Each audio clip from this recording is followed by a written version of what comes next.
Jesucristo les bendiga, amados hermanos. Es un privilegio estar en la casa del Señor, ¿verdad? Hay poquitos hoy conmigo, pero la promesa es que donde haya 2 o 3, ¿verdad? Entonces, eso ya lo superamos también. Bueno, vamos a pedirle al Señor que nos bendiga, que Él sea tomando control esta mañana, porque hemos venido a aprender de su palabra, hemos venido a una escuela dominical, tenemos corazones dispuestos para recibir la palabra del Señor, amén. Vamos a orar. Buen Dios y Padre eterno, queremos darte gracias en esta hora, Señor, por la oportunidad que nos das de llegar a tu casa, Señor. Padre celestial, bendícenos al estar aquí congregados para escucharte a ti, Señor, y únicamente a ti, Señor. Padre celestial, pedimos tu bendición a cada uno de los que oye, así también como el que habla, Señor. Nos ponemos en tus manos, quita lo humano, Señor, quita todo temor, quita toda cosa que impida tu libre fluir, Señor amado. Bendice de igual manera a nuestro pastor donde se encuentre, Señor amado, junto con su esposa, Señor, nuestra hermana Nuri, bendícelos y bendícenos también a nosotros aquí, Señor, puesto que estamos, Señor, creyendo y dependiendo solamente de ti, Señor. Es nuestra oración, nuestro ruego, esperando de ti la bendición en el nombre de Jesucristo nuestro Señor. Amén. Bien, amados hermanos, si me acompañan, ¿cuántos trajeron sus Biblias? A la escuela dominical y a cada culto traemos nuestra Biblia, ¿verdad? Vamos a ir al Evangelio según San Mateo, el capítulo 4.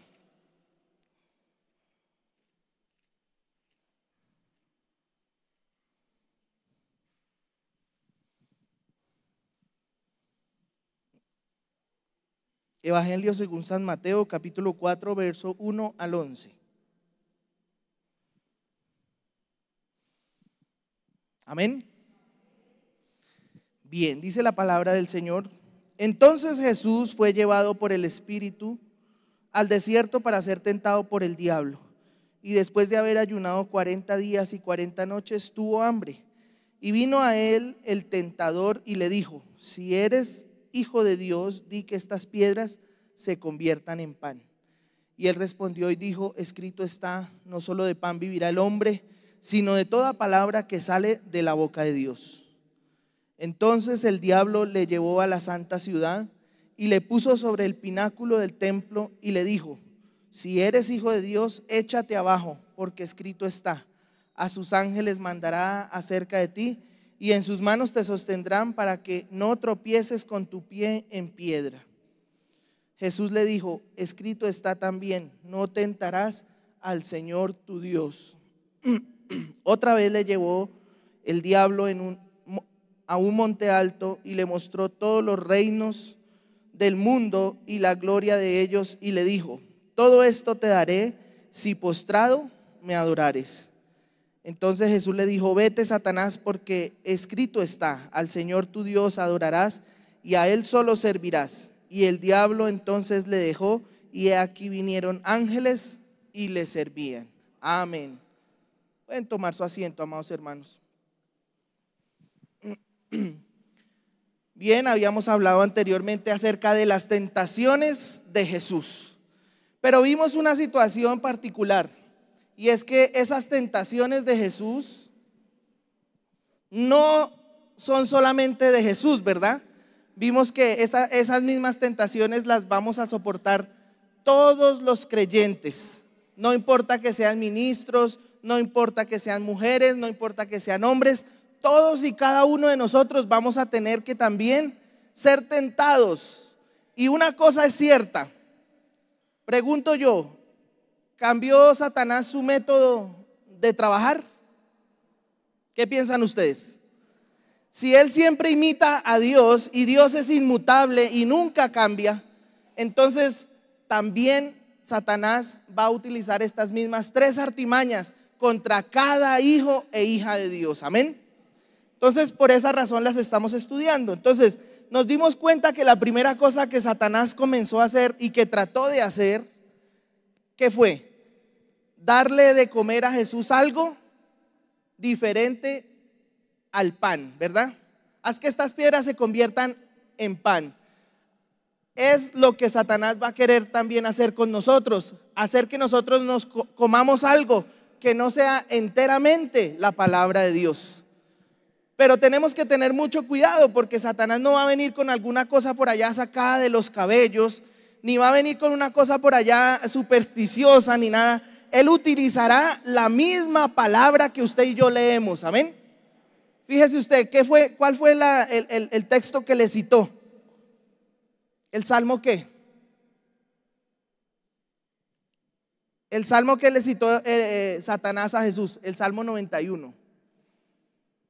Escrito está, dice, a sus ángeles mandará acerca de ti. Fíjese, ese era Satanás hablando, o sea que Satanás se sabe el Salmo 91.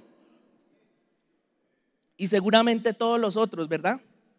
Fíjese usted, dice, y le dijo, si eres el Hijo de Dios, échate abajo porque escrito está, a sus ángeles mandará cerca de ti y en sus manos te sostendrán para que tu pie no tropiece en piedra.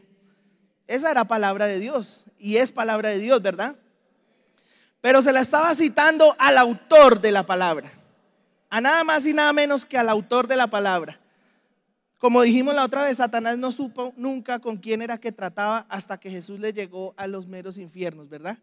Cuando le quitó las llaves y pudo ver que él era el que tenía ya el poder en el cielo, en la tierra y aún debajo de la tierra, entonces fue ahí cuando Satanás supo con quién era que estaba tratando, amén.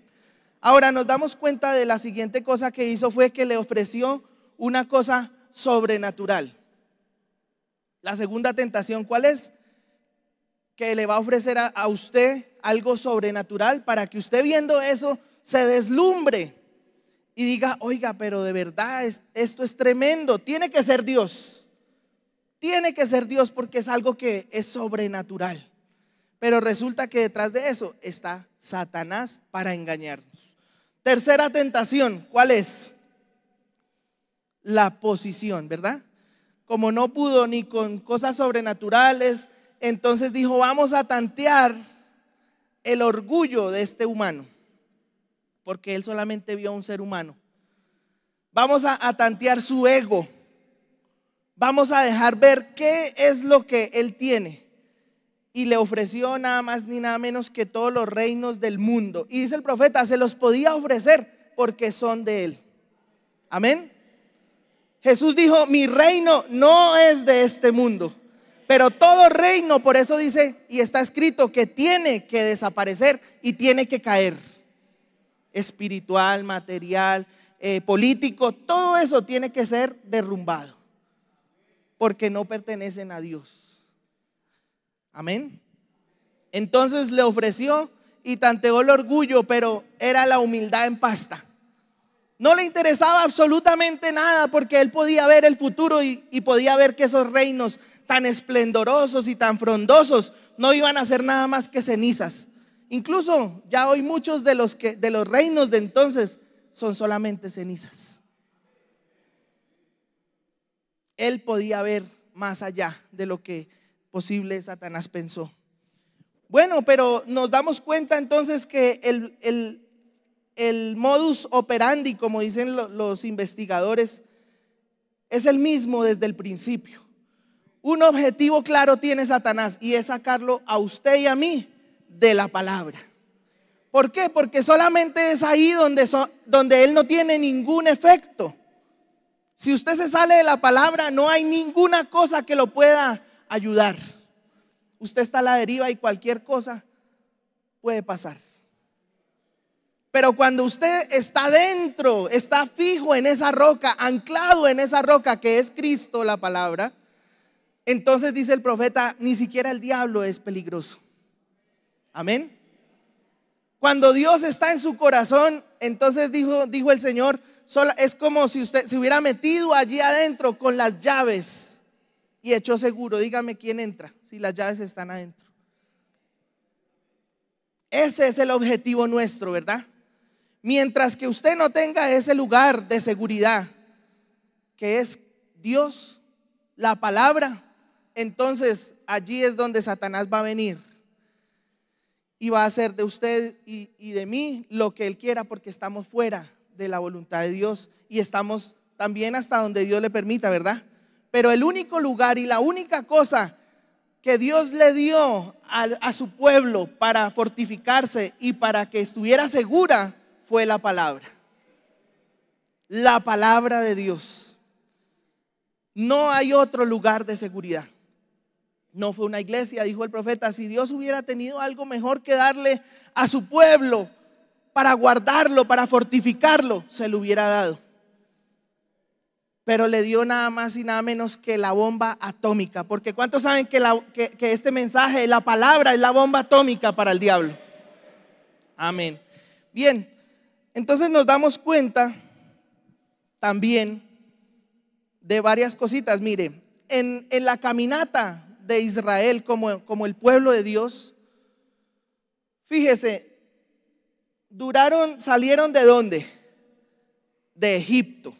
Y llegaron a la tierra prometida, que era Canaán. Pero ese trayecto, que era naturalmente solamente ¿cuántos días? ¿Como 4? 4 días. Tardó por la dureza de corazón, ¿cuánto tiempo? 40 años, imagínense. Por la dureza del corazón. Pero en todo este trayecto, Satanás estuvo siempre tentando al pueblo de Dios. ¿Con qué tentaciones cree usted que lo tentó? Con las mismas 3 que vemos desde el principio.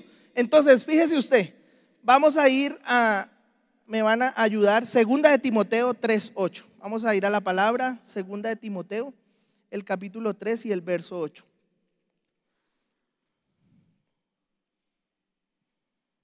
Dice la palabra del Señor.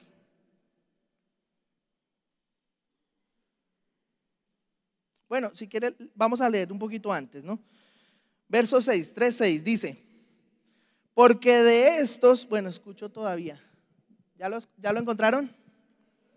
Bueno, vamos a leerlo. Dice: porque de estos son los que se meten en las casas y llevan cautivas a las mujercillas cargadas de pecados, arrastradas por diversas concupiscencias.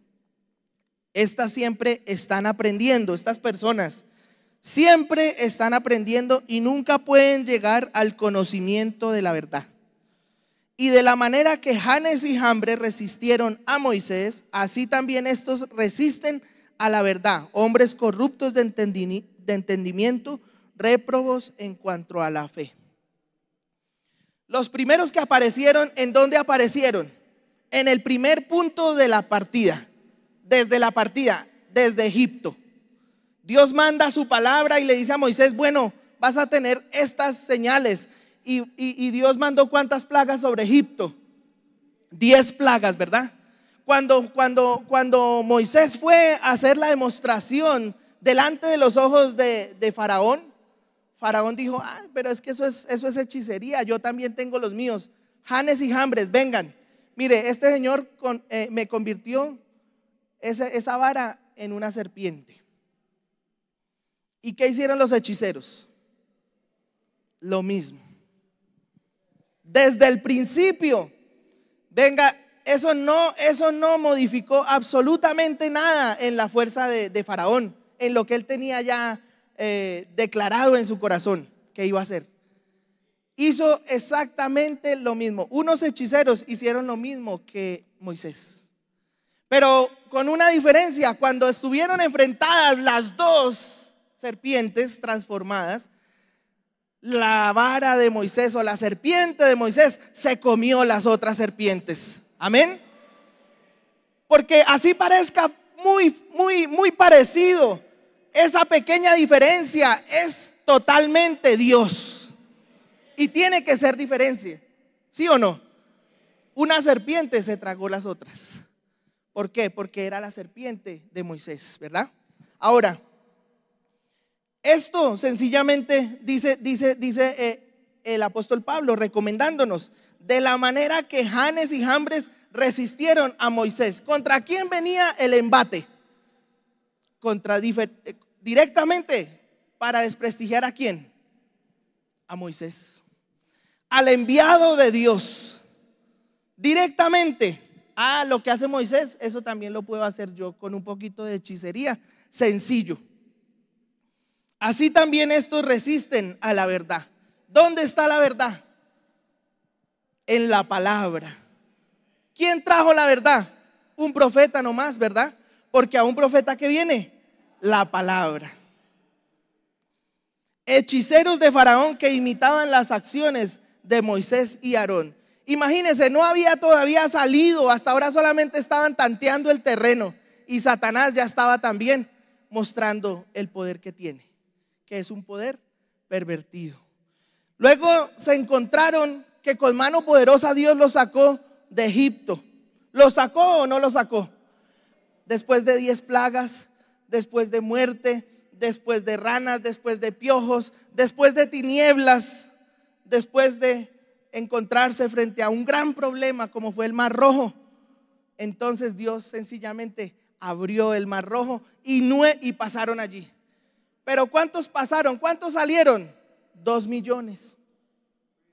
2 millones de israelitas pasaron por ahí, por el Mar Rojo, viendo todo el tiempo las características de Dios, lo sobrenatural de Dios, la manera de trabajar de Dios, viendo al hombre de Dios al frente con su vara, enseñando el camino, viendo a Dios a través del sacerdocio, haciendo todo lo que Dios demandaba, pasito por pasito, todo el tiempo.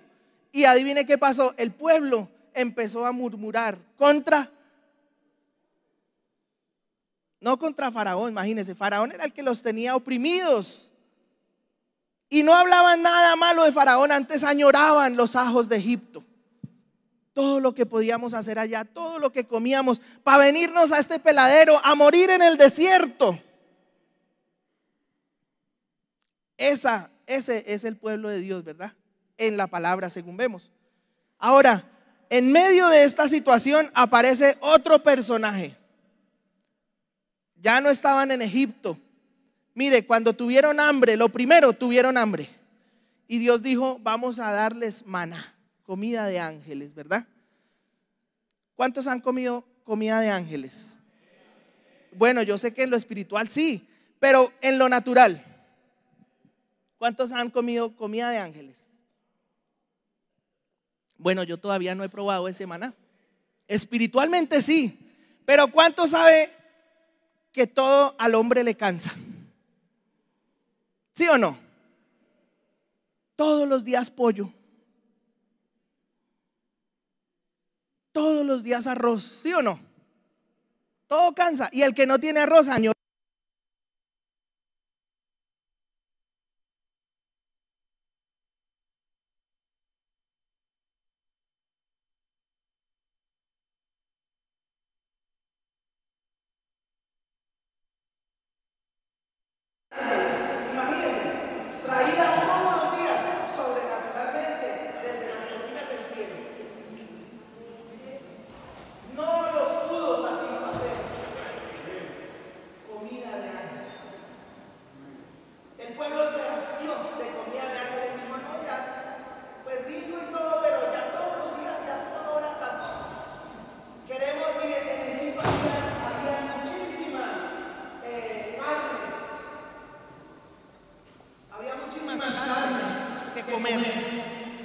Y entonces fue Moisés allí frente a Dios y le dijo, Señor, este pueblo quiere carnecita. Y el Señor le dijo, bueno, entonces dígale que mañana no se levanten a coger maná, sino codornices. Y que se sacien tanto hasta que se les salga por la nariz. Tanta la gana que tienen de carne, pues entonces que se les salga hasta por la nariz. ¿Y si pasó así? Así pasó. Dios envió codornices y comieron tanto que también les hastió. Ahora, no hubo un momento de paz para Moisés, solamente cuando estaba en la presencia de Dios, ¿verdad? Y cuando estaba en la presencia de Dios, Dios le decía, quítese porque voy a raer este pueblo. Y ahí mismo el Espíritu de Dios en Moisés, intercediendo por ese pueblo rebelde. Señor, no vaya a hacer esa cosa. Ráeme a mí primero y ráeme a todos, porque después ¿qué van a decir los pueblos? Que usted sacó a esta gente para venir a matarla aquí todos. Y el Señor accedía a esa petición, ¿verdad? Pero démonos cuenta, vamos a Números 16.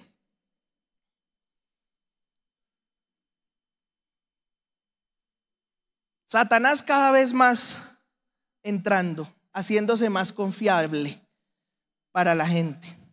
Bueno, un israelita de pronto no iba a caer en manos de un hechicero, cuando ellos eran o son supremamente celosos de todas sus tradiciones, de todas sus cosas, aman la ley de Moisés.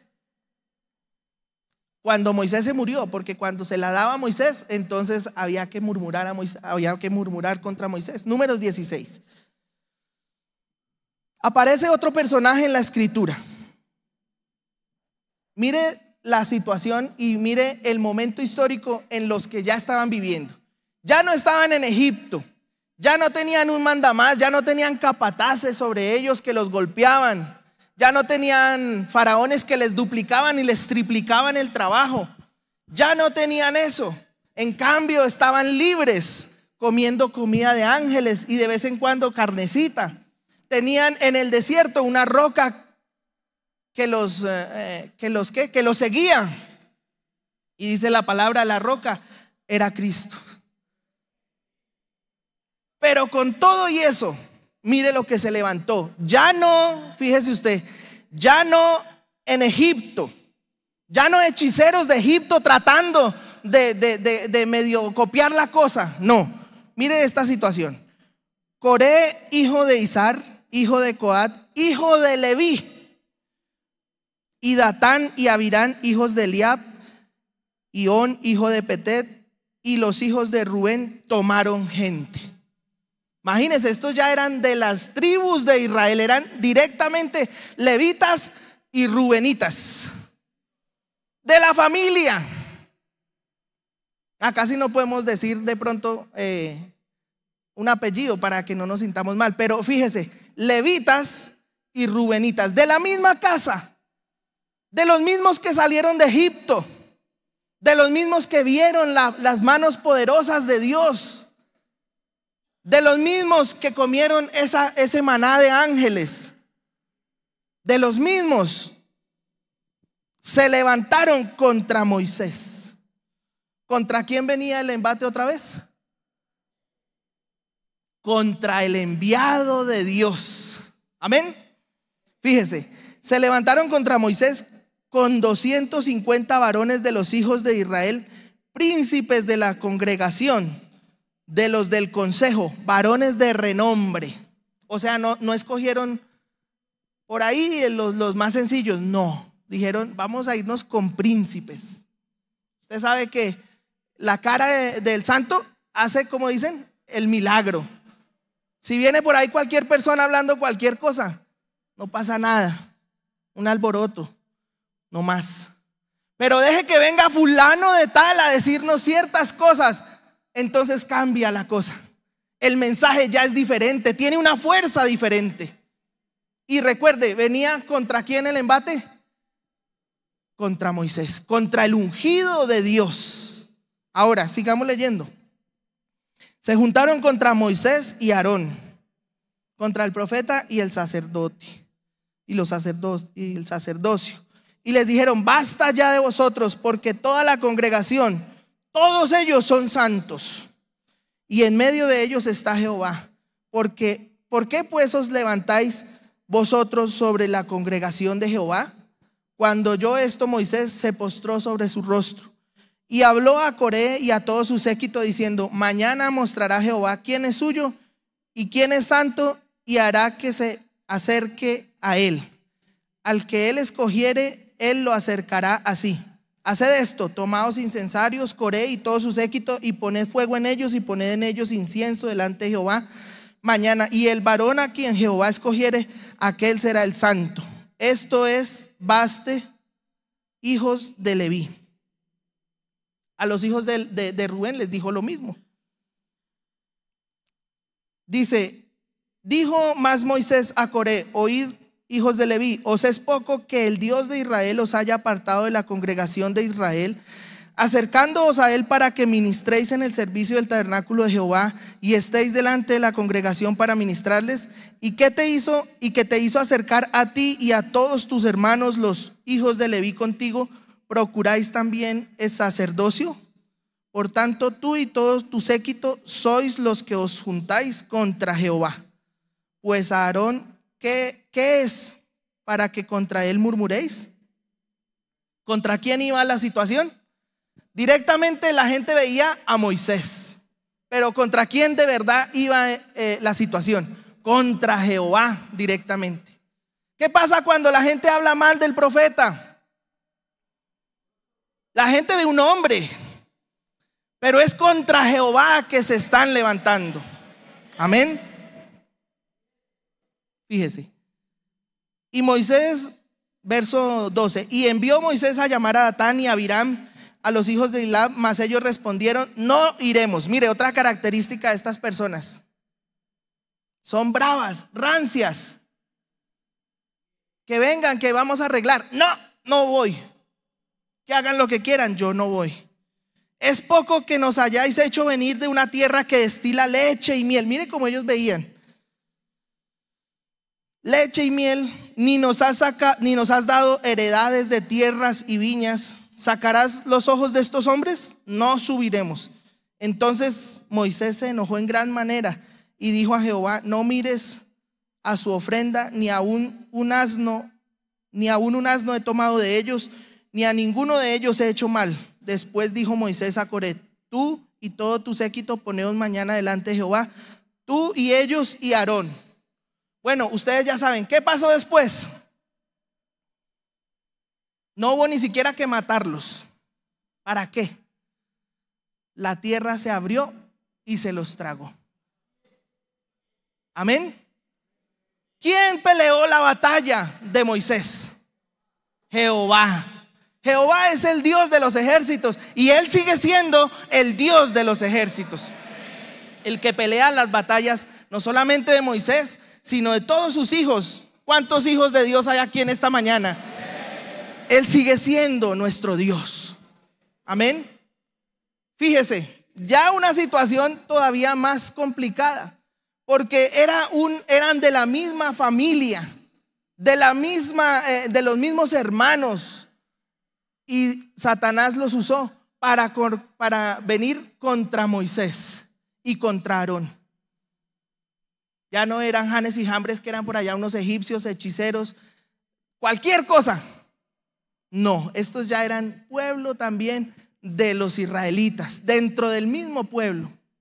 Pero todavía no había llegado el fin del camino. Ellos tenían que llegar ¿a dónde? A Canaán, a la tierra prometida.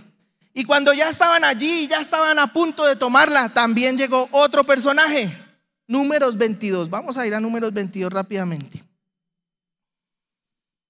Un personaje llamado Balaam. Janes y Jambres en Egipto. En el desierto, Coré, Datán y Abiram, y 250 príncipes de Israel. Pero aquí ya a punto de entrar imagínense, un profeta, nada más y nada menos, un profeta viene para hablar mal contra el pueblo de Dios. Mire lo que pasa. Ustedes conocen la historia. Balac era el rey y mandó llamar a Balaam. ¿Cuántas veces lo mandó llamar? 2 veces. Y fíjese, no fue ni siquiera una vez nomás la que intentó Balaam maldecir. Después de que le dijeron: bueno, venga, que lo necesitamos para que maldiga al pueblo de Israel, dijo: no, yo no puedo hacer sino lo que Dios me diga. Y después la oferta venía, pero venía con plata. Venía con posición, con reconocimiento. Haré de ti un gran nombre. Y entonces él dijo: no, yo no puedo aceptar eso, pero sin embargo quédense ahí y esperemos a ver qué pasa. Cuando ya Dios había dicho que no.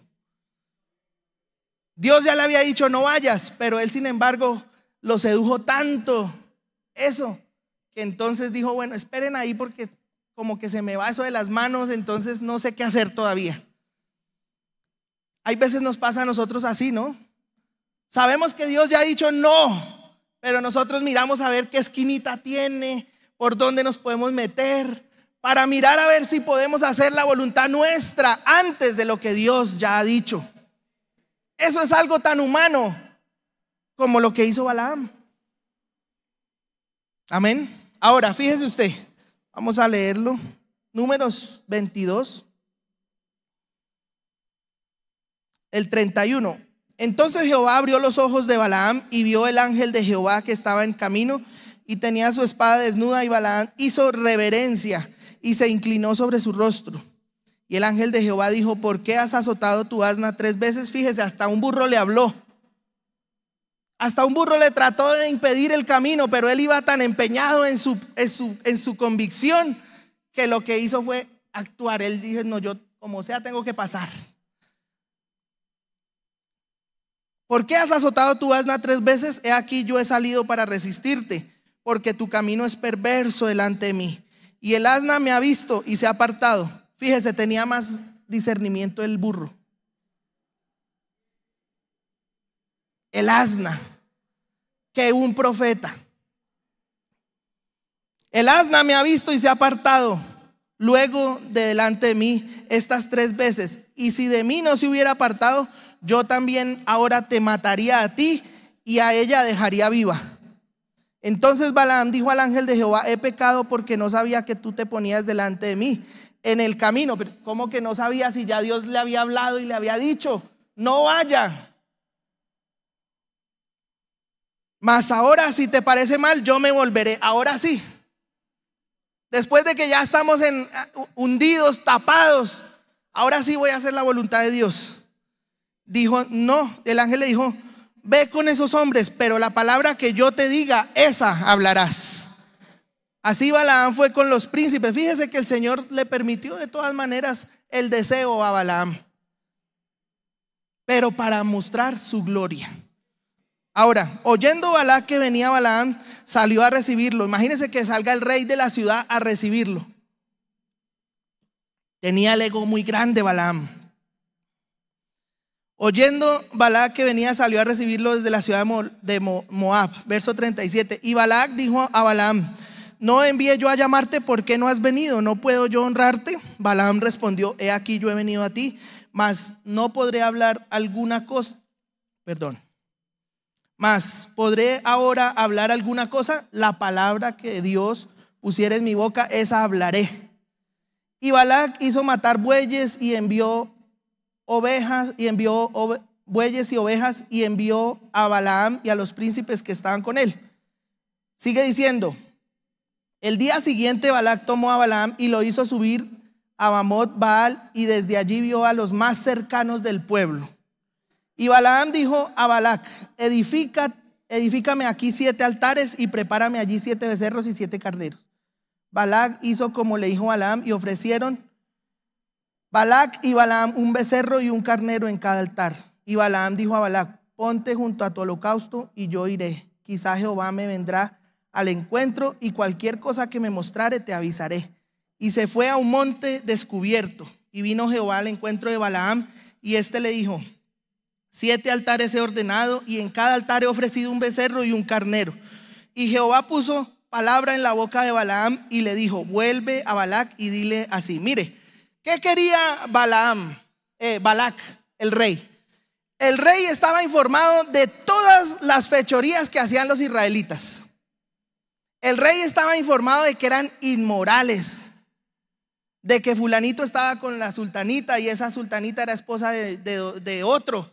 Y él sabía todos los negocios que se hacían debajo de cuerda, porque se les veía. Era un pueblo a la vista desordenado. Era un pueblo a la vista como sucio, como sin clase. Ahora, mire lo que la palabra de Dios habló por boca de Balaam. De Aram me trajo Balac, rey de Moab, de los montes del oriente. Ven y baldíceme a Jacob, y ven y execra a Israel. ¿Por qué maldeciré yo al que Dios no maldijo? ¿Y por qué yo he de execrar al que Jehová no ha execrado? Porque de la cumbre de las peñas lo veré, y desde los collados lo miraré. He aquí un pueblo que habitará confiado y no será contado entre las naciones. ¿Desde dónde? Mire, desde dónde lo mira el diablo a usted. ¿Desde dónde? Cerquitica, para verle los defectos, los errores, las fallas, los equívocos, todo lo malo. Usted se acerca a alguien y ¿qué puede ver? Al principio todo bueno, pero después uno empieza a conocer y lo empiezan a conocer a uno, porque eso no es solamente para allá, ¿sí o no? Y empieza a verse lo malo. Pero mire desde dónde nos ve Dios, desde dónde Dios ve a su pueblo, desde las cumbres. ¿Y qué ve? Un pueblo que habita confiado. ¿Por qué? Porque Jehová es su Dios. Amén. De las cumbres de las peñas lo veré, y desde los collados lo miraré. He aquí un pueblo que habitará confiado. ¿Quién contará el polvo de Jacob o el número de la cuarta parte de Israel? Muera yo la muerte de los rectos y mi postrimería sea como la suya. Entonces Balac dijo a Balaam: ¿qué me has hecho? Te he traído para que maldigas a mis enemigos y aquí has proferido bendiciones. Él respondió: ¿no cuidaré de decir lo que Jehová ponga en mi boca?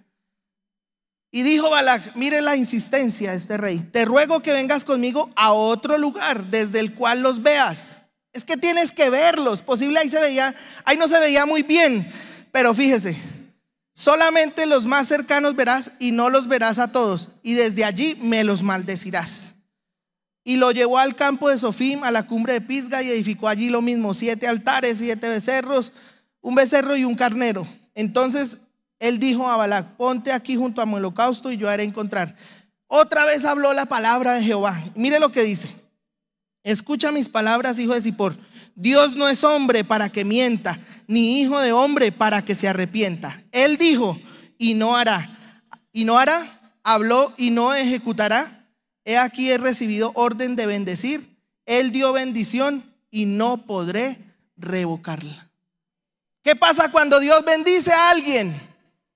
No hay quien le pueda revocar esa bendición. ¿Qué pasa cuando Él abre? Nadie puede cerrar. ¿Y qué pasa cuando Él cierra? Nadie puede abrir. No le metamos más ni menos. Es lo que Dios ha dicho, eso es lo que hará. Porque Él no es hombre para que mienta, ni hijo de hombre para que se arrepienta. Amén. No ha notado, dice, no ha notado la iniquidad en Jacob. Mire ese Dios en el que nosotros tenemos puesta nuestra confianza. No ha notado la iniquidad en Jacob, ni ha visto perversidad en Israel. ¿Por qué? Porque había un sacrificio. Y cuánto más nosotros, fíjense, en este tiempo era solamente sangre de toros y de machos cabríos, pero hoy está sobre nosotros una sangre perfecta, el Cordero de Dios que quita el pecado del mundo. Por eso Dios podía decir: no he notado iniquidad en Jacob, ni ha visto perversidad en Israel. Jehová su Dios está con él, y júbilo de rey en él. Amén. Dios los ha sacado de Egipto, tiene fuerzas como de búfalo.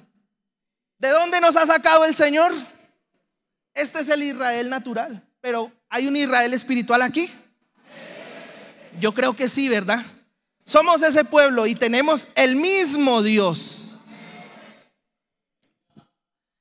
Dios lo ha sacado de Egipto y tiene fuerzas como de búfalo, porque contra Jacob no hay agüero. Hay gente que dice: hermano, parece que me hicieron una brujería, me rezaron. Bueno, yo no sé, pero acá dice otra cosa. No hay agüero ni adivinación contra Israel, como ahora será dicho de Jacob y de Israel lo que ha hecho Dios. He aquí el pueblo que como león se levantará y como león se erguirá, y no se echará hasta que devore la presa y beba la sangre de los muertos. Esa palabra se ha cumplido. Mire lo que Israel es hoy. Amén. Entonces Balac dijo: ya que no me maldices, entonces tampoco me los bendiga. ¿Sí o no? Estaba ensañado Balac. ¿Cómo puedo hacer? Bueno, al menos que no los maldiga, pero se pone a bendecirlos. Es que Dios, lo que ha hecho Dios, dijo: si yo me callo, ¿qué dijo Jesús? Si ellos se callan, las piedras tienen que hablar. Amén. ¿Cómo le da de rabia al diablo cuando Dios bendice a un hijo de él, verdad? Balaam respondió y dijo a Balac: ¿no te he dicho que todo lo que Jehová me diga, eso tengo que hacer? Te ruego que vengas, te llevaré a otro lugar por ventura. Tercera vez. Te ruego que vengas, te llevaré a otro lugar porque ventura parecerá bien a Dios que desde allí me los maldigas. ¿Por qué? Dice el profeta, porque cada vez a donde lo llevaba era donde se veía más mal el pueblo. No, estos fornicando y haciendo y diciendo y Dios los bendice. Seguramente Dios no se ha dado cuenta de esto. Venga y los mira, y desde aquí seguramente cuando él vea eso, sí los va a maldecir. Y resulta que no. Fíjese. Entonces Balaam dijo a Balac, verso 29: edifícame 7 altares y prepárame aquí 7 becerros y 7 carneros. Y Balac hizo como Balaam le dijo y ofreció becerro y carnero. Cuando vio Balaam que parecía bien a Jehová que él bendijese a Israel, no fue como la primera y segunda vez en busca de agüero, sino que puso su rostro hacia el desierto. Y alzando sus ojos vio a Israel alojado por tribus, y el Espíritu de Dios vino sobre él. Entonces tomó su parábola y dijo: Balaam, hijo de Beor. Él dijo: el varón de ojos abiertos. Dijo: el que oyó los dichos de Dios, el que vio la visión del Omnipotente, caído pero abierto los ojos. Cuán hermosas son tus tiendas, oh Jacob, tus habitaciones, oh Israel. Imagínense, Balac veía un pueblo desordenado, pero ya Dios, mire cómo los veía. Cuán hermosos son tus tiendas, oh Jacob, tus habitaciones, oh Israel, como arroyos están extendidas, como huertos junto al río, como aloes plantados por Jehová, como cedros junto a las aguas. De sus manos destilan aguas, y su descendencia será muchas aguas. Enaltecerá su rey más que Agag, y su reino será engrandecido. Dios lo sacó de Egipto, tiene fuerzas como de búfalo. Devorará a las naciones enemigas, desmenuzará sus huesos y las traspasará con sus saetas. Se encorvará para echarse como león, y como leona, ¿quién lo despertará? Benditos los que te bendijeren y malditos los que te maldijeren.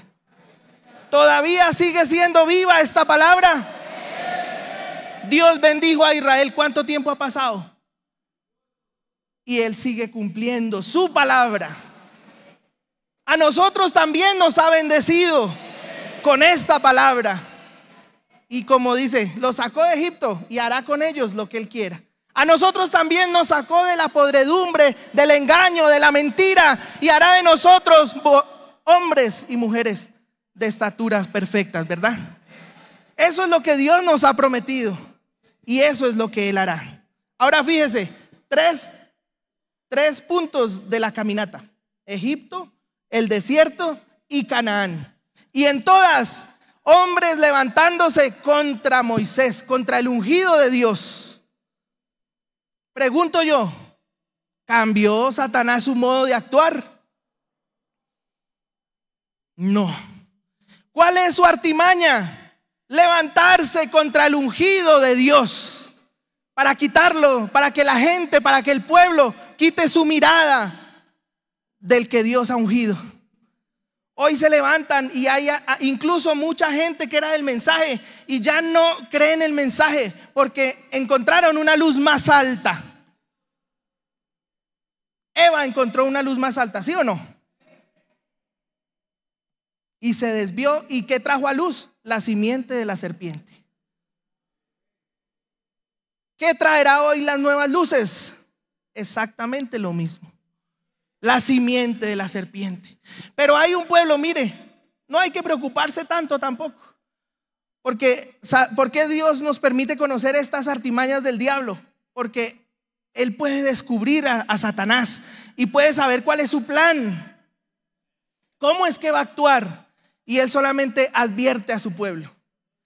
Pero como les decía la otra vez, todo el tiempo entra y sale gente, y uno se queda asombrado de que ¿qué pasó? No, que el profeta no era, hay uno que está por encima más, hay otra luz que está aclarando más el mensaje. Todo el tiempo venimos hablando de esto y Dios nos viene advirtiendo.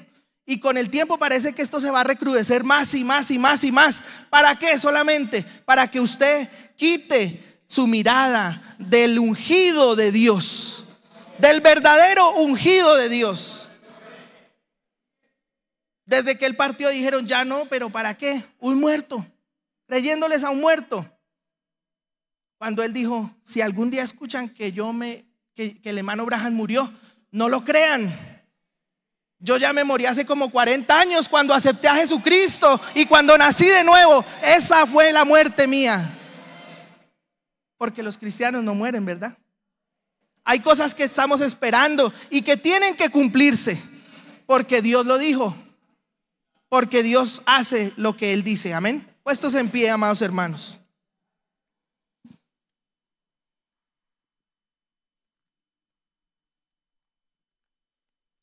Creo que la otra vez les había leído este extracto, pero voy a volverlo a leer porque es maravilloso, es precioso. El profeta predicó unidos bajo una cabeza, y en esa predicación estaban pues cabezas de muchas iglesias, de muchas denominaciones. Y seguramente como Dios, el mismo Dios que una vez escudriñó allí cuando estaba en casa de Zaqueo y todos ellos, que lo que pensaban todas las gentes ahí sentados con Jesús, entonces esta vez también pudo discernir, y todos querían que la cabeza, dijo, unidos todos bajo una cabeza. Dijo, todos pensaron, tiene que ser la denominación mía, tiene que ser el obispo de nuestra iglesia, tiene que ser el fulano de tal, tiene que ser el que esté sobre todas las demás. El testigo de Jehová quiere que todos los demás sean testigos de Jehová, ¿verdad? El pentecostal dice, todos tienen que ser pentecostales. Ese es el anhelo y el deseo. Pero el deseo también de Dios es que todos estemos unidos bajo una sola cabeza. Y esa cabeza no es una iglesia ni es un hombre. Esa cabeza es Cristo, la palabra. Y el hermano Branham estaba procurando y se metía por acá, pero él veía como que no captaban. Como que todos pensaban era que estaba hablando de una iglesia. ¿A dónde va a apuntar? A ver, ¿con cuál nos quedamos? Y dice el profeta, algo le habló a mi corazón diciendo, no temas, predicador. Uno de estos días ellos serán uno, ellos creerán. Puede que se necesite persecución y demás para juntarnos, pero Dios reunirá a su iglesia, tan cierto como estoy parado en este púlpito, bajo uno, Cristo. Cristo será la cabeza. Ninguna denominación será la cabeza. Cristo será la cabeza de todo creyente. Amén. Para eso estamos aquí, para escuchar su palabra. No estamos escuchando ni estamos detrás de otra cosa, de una cosa fantasiosa, detrás de un mito, detrás de cualquier cosa. Estamos detrás de la palabra, del escrito está y del así dice el Señor. La palabra profética más segura. Amén. Vamos a orar. Buen Dios y Padre celestial, estamos agradecidos contigo, Señor, por tu palabra, Señor. Mientras el enemigo siempre, Señor, intente quitar nuestra mirada de tu palabra, Señor, de tu ungido, porque este mensaje es uno con el mensajero, Señor. Padre, permítenos nosotros permanecer fieles y firmes a ti, Señor. Porque allí cuando había con Moisés estuvo un Josué, pero también estuvo un Caleb, Señor, un perro fiel, Señor. Y si fidelidad significa quedarse ahí hasta el final, quedarse ahí no importa las circunstancias, quedarse ahí hasta que Dios cumpla su palabra, como aquel ciego, Señor, como aquel ciego en el templo, Señor, hasta que pudo en sus manos contemplar, Señor, aunque era ciego, pudo decir, Señor, ahora me puedes llevar porque mis ojos han visto tu salvación. Pudo alzar al Redentor, pudo saber que tú estabas ahí cumpliendo tu palabra, Señor. Qué paradoja que un ciego fue el único que la vio. Padre, ayúdanos a nosotros también a pararnos y a que, aunque pase el tiempo, Señor, y las circunstancias sean diferentes, difíciles, posible cada día, entonces ayúdanos a permanecer siempre como viendo al invisible, Señor amado. Es nuestra oración, nuestro ruego, mientras te pedimos que nos bendigas en el siguiente culto, las alabanzas, que sea de beneficio para nuestras vidas y que salgamos más cerca de ti por esas puertas, Señor, alegres y gozosos de haber estado en tu presencia, Señor. Padre, en tus manos nos ponemos, en el bendito nombre de Jesucristo nuestro Señor. Amén y amén. Dios les bendiga, amados hermanos.